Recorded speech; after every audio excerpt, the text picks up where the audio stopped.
Glória a Deus nas alturas, paz aos homens na terra.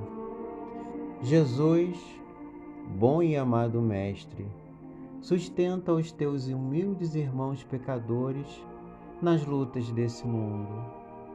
Anjo bendito do Senhor, abre sob nós as tuas brancas asas e abriga-nos do mal. Levanta os nossos espíritos à majestade do teu reino e infunde em todos os nossos sentidos a luz do teu imenso amor. Senhor, que nesse instante em que elevamos as nossas mentes e nossos corações na tua direção, para que através dessa humilde súplica possamos pedir proteção, misericórdia e amparo. Envolve-nos, Senhor, na tua paz, no teu amor e na tua luz. E se assim for permitido, Senhor, cura os irmãos e irmãs enfermos do corpo e da alma, de acordo com o seu merecimento. Que possamos rogar à Mãe Santíssima, Mãe de todas as mães, que nos envolva com seu manto sagrado, que envolva o nosso planeta Terra, para que possamos nos unir num só pensamento, num só coração. E que possamos também pedir à equipe de conselheiro para que possa estar sempre ao nosso lado, iluminando os nossos lares e os nossos corações. E que assim possamos dizer: muito obrigado, Pai, muito obrigado pela sua misericórdia e pela noite de hoje. E que tudo que possa suceder, que seja em teu santíssimo nome. Que assim seja, graças a Deus. Boa noite, meus irmãos caravaneiros. Hoje estamos aqui mais uma vez para estudar o Evangelho segundo o Espiritismo. Agradeço a Sérgio pela prece inicial, nos colocando em sintonia com a espiritualidade. E hoje vamos fechar o capítulo 27 do Pedi e Obtereis, onde temos no item 23 uma exortação de Santo Agostinho, feita em 1861, na comunicação que Santo Agostinho faz, e que vem fazer refletir sobre a felicidade que a prece proporciona. A gente pode dividir essa comunicação de Santo Agostinho para podermos entender melhor de uma maneira didática em 3 partes. A primeira parte, Santo Agostinho faz um chamamento, um vinde, um convite. A segunda parte, ele faz uma descrição de como é o mundo feliz, né? Uma descrição do momento contemplativo, né, desse mundo. E a terceira parte, ele faz uma exortação que nós devemos orar assim como o Mestre Jesus orou. Vamos ver então, parte por parte, dessa comunicação maravilhosa de Santo Agostinho que fecha esse capítulo 27. Então, primeiro ele diz: vinde vós que desejais crer. Ele coloca aqui então que a prece é fruto do nosso desejo, da nossa vontade. É preciso querer, é preciso ter vontade de entrar em sintonia. Então a prece é um ato do nosso desejo, da nossa vontade. Isso é muito importante, né? Ele começa desse jeito. Depois ele continua dizendo: os espíritos celestes acorrem a vos anunciar grandes coisas. Deus, meus filhos, abre os seus tesouros para vos dar todos os benefícios. Homens incrédulos, se soubesses quanto bem faz a fé ao coração e como induz a alma ao arrependimento e à prece. Então, o que ele diz nesse trecho? Que a espiritualidade faz a sua parte. Então, quando entramos em sintonia, a espiritualidade com certeza está ali para nos oferecer toda a oportunidade de experimentar essa contemplação. Continua dizendo: ah, prece, ah, como são tocantes as palavras que saem da boca daquele que ora. A prece é o orvalho divino que aplaca o calor excessivo das paixões. Filha primogênita da fé, ela nos encaminha para a senda que conduz a Deus. Olha que interessante ele colocar que a prece é a filha mais velha da fé. Eu sou a caçula de 3 irmãos e sempre gostei de ser a caçula. Ser a caçula é muito bom porque os irmãos mais velhos que vão à frente vão nos mostrando o que dá certo e o que dá errado. E a responsabilidade, inclusive, eu sempre pensei nisso, dos meus irmãos mais velhos em relação a mim, era muito grande, né? E eu gostei que Deus me deu a parte melhor, que é de ser a caçula. Achei interessante, né, essa questão quando ele diz que a prece é a filha mais velha da fé. Então a prece, ela vem à frente, ela caminha à frente, ela nos precede, nos mostrando o melhor, nos mostrando o que deu certo, nos mostrando o que também pode dar errado. Achei ótima essa analogia e me identifiquei muito com ela. Então, a prece, como filha mais velha da fé, ela nos alerta em relação a qual caminho devemos seguir.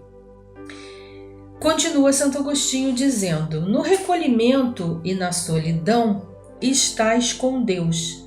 Para vós já não há mistérios, eles se vos desvendam. Então, nesse trecho, o que a gente vê na colocação de Santo Agostinho? Que se nós queremos a ajuda de Deus, se nós queremos entrar em prece, nós precisamos o quê? Nos sintonizar com Ele. Nós precisamos entrar em sintonia. Então, orar é entrar em sintonia com esse mundo espiritual. E para entrar em sintonia, diz Divaldo Franco, estava ouvindo ele essa semana, nós precisamos nos esvaziar do nosso ego. Isso é muito lindo, porque às vezes a gente se exalta demais, a gente se apega demais, a gente se acha muito, né? Então, para entrar em sintonia, eu preciso me esvaziar de todos esses apegos, de todas essas vaidades, para poder entrar nessa sintonia. E Santo Agostinho termina essa primeira parte do chamamento dizendo: apóstolos do pensamento, é para vós a vida.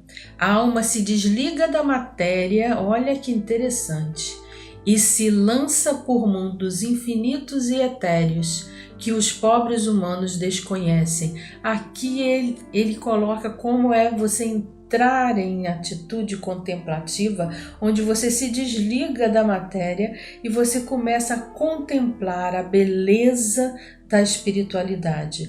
Você começa a ter a visão do que é o mundo de maravilhas, de delícias. É um pré-estágio de perfeição. Porque o que é o mundo feliz? O que é essa felicidade que a prece nos proporciona? É um pré-estágio, aquilo que um dia seremos, que é o estágio de perfeição total. Agora a segunda parte, então, dessa comunicação de Santo Agostinho, onde ele faz, então, uma descrição do mundo feliz. Ele começa dizendo: avançai, avançai pelas veredas da prece e ouvireis as vozes dos anjos. Que harmonia! Já não são o ruído confuso e os sons agudos da terra. São as liras dos arcanjos, são as vozes brandas e suaves dos serafins, mais delicadas do que as brisas matinais, quando brincam na folhagem dos vossos bosques, por entre as delícias que caminhareis. Ele coloca aqui um mundo harmonioso, o mundo feliz, é um mundo de delícias, um mundo onde não há confusão, ele diz, que tem na Terra. Não há essa confusão da matéria. É um mundo de boas vibrações. Continua ele dizendo: a vossa linguagem não poderá exprimir essa felicidade. Vejam, a gente não tem nem condição de entender essa felicidade total, né? Tão rápida ela entra por todos os vossos poros. Tão vivo e refrigerante é a fonte em que orando se bebe. Que coisa linda, né? Doces vozes, inebriantes perfumes que a alma ouve e aspira. Olha, interessante essa experiência contemplativa. É lógico que ele coloca aqui toda uma linguagem poética para expressar a felicidade, a harmonia, a sintonia com esse mundo perfeito, com esse mundo maravilhoso que Deus quer que todos nós cheguemos um dia, né? E interessante quando ele fala doces vozes que a alma ouve e aspira. Nós podemos perceber aqui que nesse momento o que ele quer dizer é quando a gente ouve os nossos mentores, quando a gente percebe e sente a inspiração que a espiritualidade nos dá. Quando eles sopram nos nossos ouvidos, quando eles colocam em nós aquele desejo do bem, da caridade. Então a gente já percebe aqui essa sintonia com a espiritualidade em que, ao eu me desprender, me esvaziar do meu ego, eu consigo penetrar e ouvir e entender toda essa maravilha que a espiritualidade quer me trazer. E aí então eu dou o meu passo, e aí então eu me desabrocho, e aí então eu vou pelo caminho justamente que a prece, filha mais velha, me mostra. É lindo isso, né? Essa experiência contemplativa que ele descreve assim de uma maneira tão poética. E termina essa parte de descrição dizendo que essa experiência não tem a mistura de desejos carnais, são divinas todas as aspirações. Então é esse alcance, sem os desejos da carne, sem a influência egoísta da matéria, o apego excessivo dos bens materiais, de tudo aquilo que me envaidece, eu consigo então, quer dizer, não tem esses desejos, esses interesses egoístas, aí eu percebo a divindade, a dimensão, né, do mundo contemplativo. Lindo isso, né? E entramos agora então na terceira parte. A terceira parte onde Santo Agostinho nos exorta, né? Começa dizendo assim: também vós orai como Cristo. Então agora ele diz que devemos orar como o nosso mestre. O nosso mestre é um exemplo de quem estava num padrão vibratório com o Pai o tempo todo. Então é claro que ele é o mestre em todos os sentidos, inclusive da oração, da prece. Nós vemos Jesus muitas vezes se retirando para orar, se recolhendo para orar. Às vezes ele convida 2 ou 3 apóstolos para ir junto com ele. Nós vemos Jesus orando pelas pessoas, nós vemos Jesus o tempo todo em sintonia, constantemente ele mantinha esse padrão vibratório com o Pai. Então ele é o exemplo.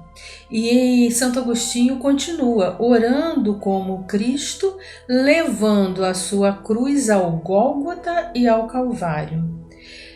É preciso que nós saibamos, né, ir até o nosso destino, seja ele qual for, seja a dificuldade que for que enfrentemos. É perseverança. Jesus chega a orar, né? Sabemos que chega a suar sangue. São Lucas, como médico, né? Ele relata isso, né? Que Jesus sua sangue quando ele faz a prece e diz: Senhor, se for possível, ó Pai, afasta de mim este cálice, mas que não seja feita a minha, mas a tua vontade. Então, é ir aonde se tem que ir, seja qual for o preço que tenhamos que pagar, seja qual for a missão que tenhamos que fazer. É isso que Jesus fez. Continuando, Santo Agostinho diz: carregai a vossa cruz e sentireis as doces emoções que lhe perpassavam na alma, se bem que vergado ao peso de um madeiro infamante. A dor, ao caminhar, ela se torna mais leve do que a dor quando a gente está parado. Não sei se vocês já perceberam isso. O próprio andar alivia a nossa dor. Exercita, né, o nosso corpo, o nosso pensamento, e a gente acaba transformando essa dor num grande aprendizado. A emoção de andar, de se exercitar, ela é tão gratificante que ela faz superar a dor. E Santo Agostinho termina então essa exortação dizendo: ele, Jesus, né, ia morrer, mas para viver a vida celestial na morada do Pai. É a mensagem que o Consolador nos traz. A doutrina espírita nos dá a certeza de que a recompensa das nossas atitudes, da nossa encarnação, das nossas encarnações, não é para agora. Ela é para o futuro, para uma vida eterna, para uma vida que virá. Então, caminhar hoje é a construção para a gente usufruir disso num momento posterior. A gente às vezes planta, rega, vê a planta crescer e outros é que vão colher o fruto. E é isso. E nós também vamos colher mais tarde, depois. Então, a felicidade que a prece nos proporciona, nessa exortação de Santo Agostinho, nos mostra que essa experiência é algo preliminar àquilo que realmente será ao nosso desprender total da matéria no desencarne. Então, por enquanto, a gente vai experimentando, né, esse mundo contemplativo através da prece, e isso que Santo Agostinho coloca que é possível.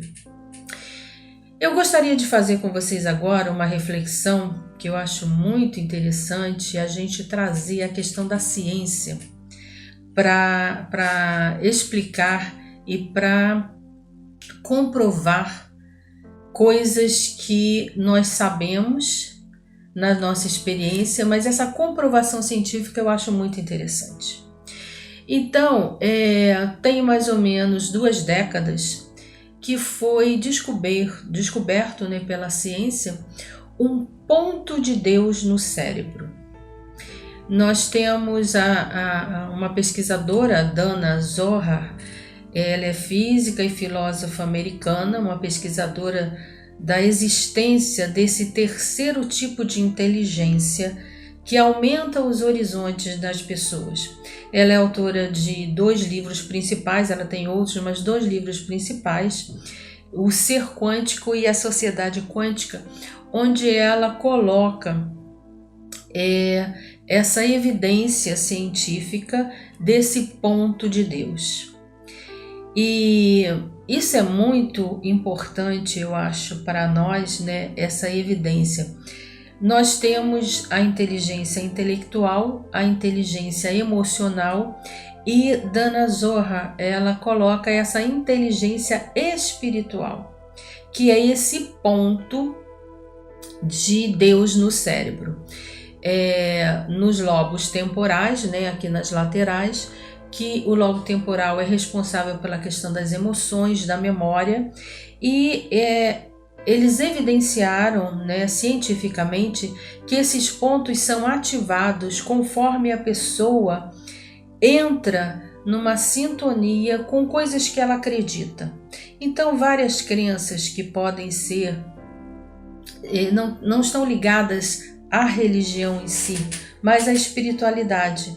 Então, foi feito várias pesquisas com pessoas, com monges, em templos católicos, evangélicos, cultos de umbanda, candomblé, seja o que for, quando a pessoa entra nessa sintonia, ela ativa esse ponto no cérebro, todas ativam esse mesmo ponto, por isso eles começaram a chamar de ponto de Deus, né?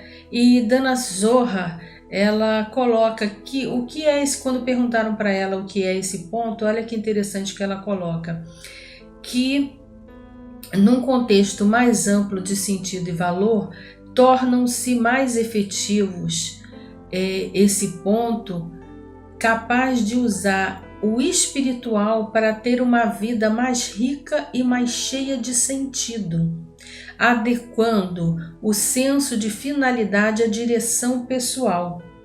Então, o QS, que é essa quantidade, né, de ativação dessa inteligência espiritual, aumenta os nossos horizontes e nos torna mais criativos. É uma inteligência que nos impulsiona, é com ela que abordamos e solucionamos problemas na vida. É ela que usamos para desenvolver valores éticos e crenças que vão nortear as nossas ações. É uma energia motivacional de relações interpessoais. É muito bonito e muito nobre, né, a gente perceber essa comprovação científica daquilo tudo que Santo Agostinho vem falar nesse item, nessa comunicação. Em relação a esse ponto de Deus no cérebro, é uma coisa importante, todos nós temos esse ponto.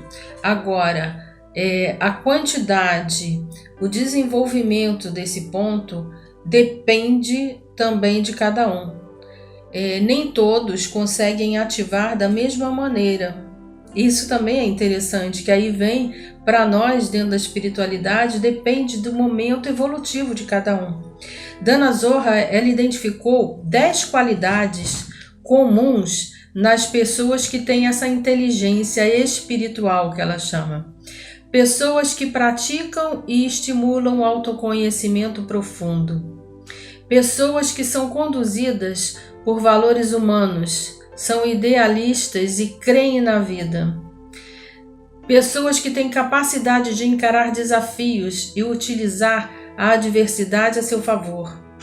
Pessoas que são holísticas, que têm a visão do todo integrado e a percepção da unidade. Pessoas que celebram a diversidade como fonte de beleza e aprendizado. Pessoas que têm independência de pensamento e comportamento. Pessoas que perguntam sempre por quê, para quê. São agentes de transformações. Pessoas que têm capacidade de colocar as coisas e os temas num contexto mais amplo. Pessoas que têm espontaneidade de gestos e atitudes e são equilibradas emocionalmente. Pessoas sensíveis, fraternas e compassivas. E, para fechar, não poderia ser diferente, trago aqui uma mensagem de André Luiz, no capítulo 6, Dentro da Noite, do livro Obreiros da Vida Eterna, quando numa experiência ali de oração, Zenóbia faz uma oração, né, convoca que todos acompanhem, e assim ela presta auxílio a um irmão que está muito necessitado. E aí André Luiz, vendo essa experiência de oração profunda, comandado por Zenóbia, ele diz: mais uma vez reconheci que a prece é o poder máximo conferido pelo Criador à criatura. Sabe o André Luiz, né? Vamos à nossa prece final.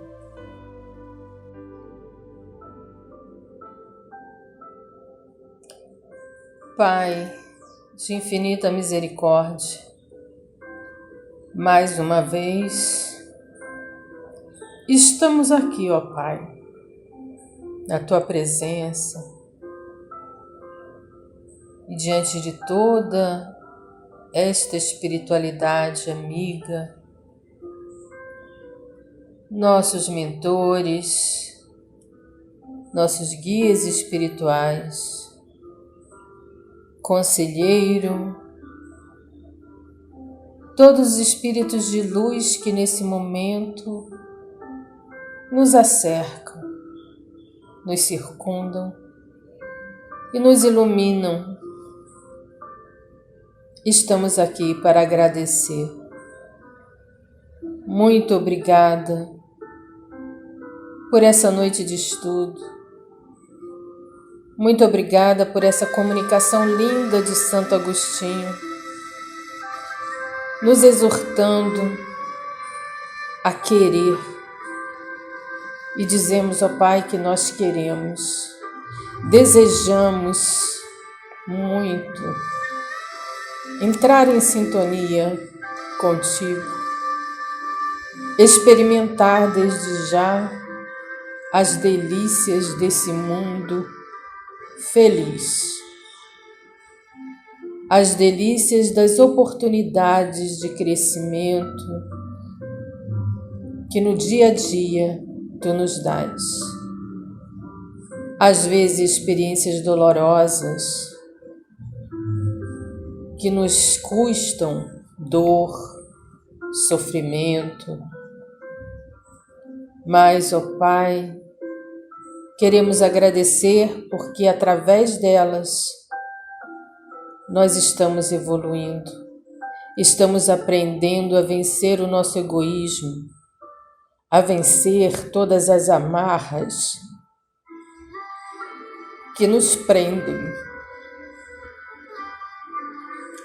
ao nosso ego.